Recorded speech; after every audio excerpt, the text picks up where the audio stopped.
Kairao Makting Maya Lekai di Chahi Mangamuk Tangai Bitombi Kobi Asing Maming Nati Hari Wangangasi Mahaka Yum Tang Nariba Machimana Tokpa James Koba Sing Maming Nati Chahi Tara Mangamuk Tangai Bahad Nupama Chasina Nupiki Kai Kum the Bamangan Miram Lehabi Wahau the Kairao Makting Maya Lekai the Labada Wakat Mifama Fongkray Mifamatu the Miam na Fongrapaki Matungina victim Mori Wangangasi Tasi Tarada Todo Asitok Lavamatung and Nupi Machasina Hydorapagi Tang Tara Tarukta Manuna Kangmangam Ki Pawasi Kangwaga police Satuna reporter Matung the Chenari Manupama Chasi Matan Quarry Chatabi Mota Juvenile home the Tamgenera victim Mori Manung Oina police na Kaukatuna lady have a wafam so Fongdoraki victim Mori Binupi Machasi Manina Fongdoraki with the juvenile home that Tamme Haraga victim Mori Basiki Punsi Dumang Halagatra have a wafam Tamlaki Bagalo in the Marilena department at Chuma while Putok to Mara labors in Cherak Bibu have a wafam Palaki.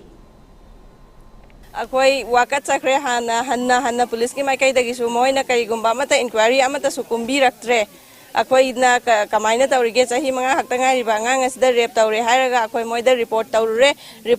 matung da moy na accuse kaukhat kar matung dagi ngasi phawa police na su karino kadai no ama phawa haiba laktre duna sumaina sahi mga haktangay ba nupi macha ma da sumaina Taubiram basi kita makta ikoi nungai taba pongdok sabani sigumba kandem tawjari sigumba thaba se matung dasu amuk tawbidana ba duga ikoi sengna justice pame hai baduni police ki mai kai dagi su kari no kadai no natraga accuse ki mai kai dagi su kari gumba wafam amata laitaba sida ikoi sengna nungai jadabane akoina nuai jadrise akoina wakan mi pham jai se moi gi mai kai dagi soi koi soi kre lan kre kamai taw bano hai bagi sai moi sai tagi su wafam amta thambirak tre akoina pami se accuse to juvenile da thamba khakna nupi macha du gi punsi se kan bangam magadra natragan halakpa ngamkhigadra asigumba thawdokti mayamam thawdo thokpa yai ko aduga juvenile thamba ga case loisan ba yagadra sine akoina hangningi se